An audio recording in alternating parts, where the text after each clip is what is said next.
یہ حضرت سیدہ مریم نے امت کو عقیدہ دے دیا ہے، اپنی ماننے والوں کو بھی اور ہمیں بھی، ہم بھی ان کے ماننے والے ہیں کہ آپ نے یہی کہنا ہے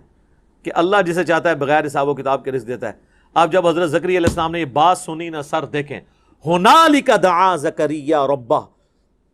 این اسی وقت اسی جگہ پر، دیر اینڈ دین، ہنالک عربی میں استعمال ہوتا ہے اسی وقت اسی جگہ پر دعا کر دی انہوں نے۔ قال رب ہب لی من لدنک ذریۃ طیبہ، اے رب میرے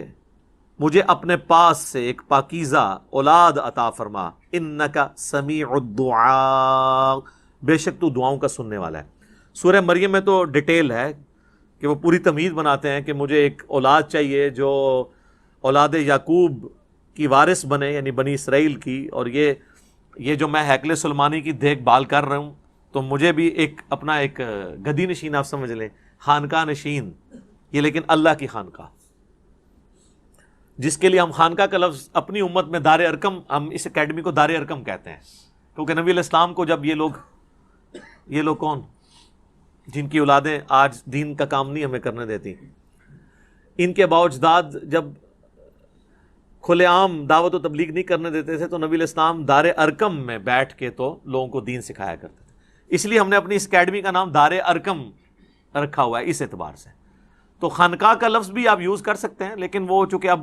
کافی بدنام ہو چکا ہے تصوف کی وجہ سے، اس لیے دار ارقم۔ پھر جب ہمارے نبی کی سنت دار ارقم ہے تو ہم کیوں ہیکل کا لفظ یا معبد کا لفظ استعمال کریں؟ ہمیں وہی ٹرمز یوز کرنی چاہیے۔ عبادت گاہ کے لیے مسجد کی ٹرم، اسی لیے ہم نے مسلم کی ٹرم بھی عام کی ہے کہ نہ میں وابی، نہ میں بابی، میں ہوں مسلم علمی کتابی۔ آپ ساری وہ ٹرمنالوجیز یوز کریں جو قرآن اور سنت کے اندر آئی ہیں، فخر کے ساتھ کریں، مؤمن، مسلم، مسجد، یہ سارے الفاظ استعمال کریں۔ ہاں البتہ اس میں غلوف نہیں ہونا چاہیے، جیسے جماعت المسلمین والے ہیں وہ کہتے ہیں نماز کا لفظ آپ نہ یوز کریں۔ ظاہر ہے کہ جب آپ کچھ چیزیں رناؤنڈ ہو جاتی ہیں وہاں پہ بھی صلاح کا لفظ ضرور استعمال کریں، میں پریفریبلی یہی کہتا ہوں صلاح کا لفظ یوز کرنا چاہیے، لیکن اگر کوئی اس کو ترجمے کے طور پہ یوز کر لیتا ہے نا، مسلم کا ترجمہ مسلمان کر لیتا ہے، ٹھیک ہے۔ اختلاف وہاں کیا کریں جہاں اوریجنل بات کا ترجمہ کرنے کی بجائے کوئی نئی بات داخل کر دی جائے۔ مسلم کی جگہ اگر کوئی مسلمان یوز کرتا ہے نا تو اس کا ترجمہ کر رہا ہے فارسی میں، کوئی نئی ٹرم نہیں ایجاد کر رہا۔ لیکن مسلم کی جگہ جب بریلوی دیوبندی اہل حدیث شیعہ آتا ہے نا، یہ نئی چیز ہے، یہ کوئی بھی نہیں مانے گا کہ مسلمان کا مسلم کا ترجمہ یہ ہوا ہے، ٹھیک ہے۔ صلاح کا ترجمہ سارے نماز مانتے ہیں کہ نماز ہے، لیکن قوالی اس کو کوئی نہیں مانے گا کہ یہ صلاح کا ترجمہ ہوا ہے، ٹھیک ہے۔ تو اگر اوریجنل ٹرم کو سمجھانے، جس ہم اللہ کے لیے گاڈ کا لفظ یوز کر لیں، سپریم بینگ کا لفظ استعمال کر لیں کسی کو سمجھانے کے لیے، تو یہ جواز کی حد تک درست ہے۔ تو اللہ تعالیٰ سے انہوں نے جب دعا کی تو پھر اللہ تعالیٰ کی طرف سے آواز دی گئی، فَنَادَتْهُ الْمَلَائِكَةُ وَهُوَ قَائِمٌ يُصَلِّي فِي الْمِحْرَابِ، نماز پڑھ رہے تھے حضرت زکریا علیہ السلام محراب میں کھڑے ہو کر، تو فرشتے کی طرف سے ندا آئی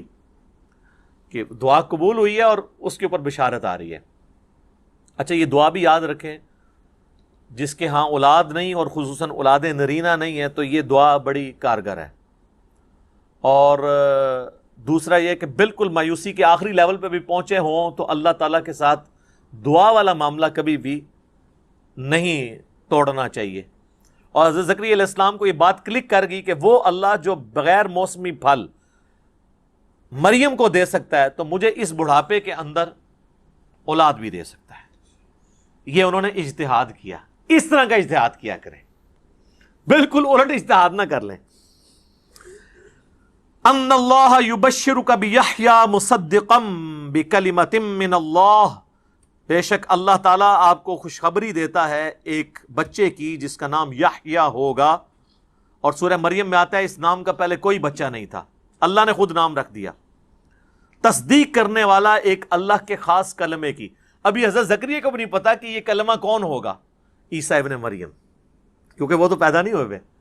تو کہا کہ تیرا وہ بچہ پیدا ہونے والا ہے جو اپنے وقت کے سب سے عظیم الشان انسان اور انسانی تاریخ میں ایک بہت بڑے پیغمبر کی تصدیق کرنے والا پیغمبر ہوگا، حضرت عیسیٰ علیہ السلام کی، من اللہ، اللہ کی طرف سے جو کلمہ ہوگا، وَسَيِّدًا وحصورا ونبیا من الصالحین، اور وہ سردار ہوگا اور عورتوں سے ہمیشہ بچنے والا، اور انبیاء میں سے اور صالحین میں سے ہوگا۔ ساری کوالٹیز اللہ تعالیٰ نے گنوا دی ہیں۔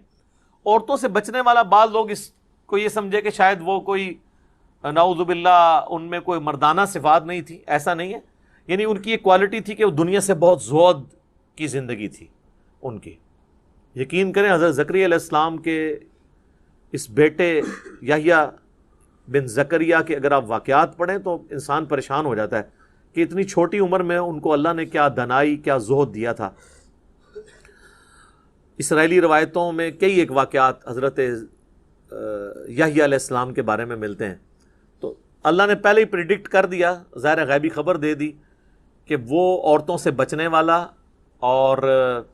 سردار، واقعی سردار کہلانے کا حقدار، انسانیت کو لیڈ کرنے والا، اور نبیوں میں سے اور صالحین میں سے ہوگا۔ یہ بشارت ان کو ملی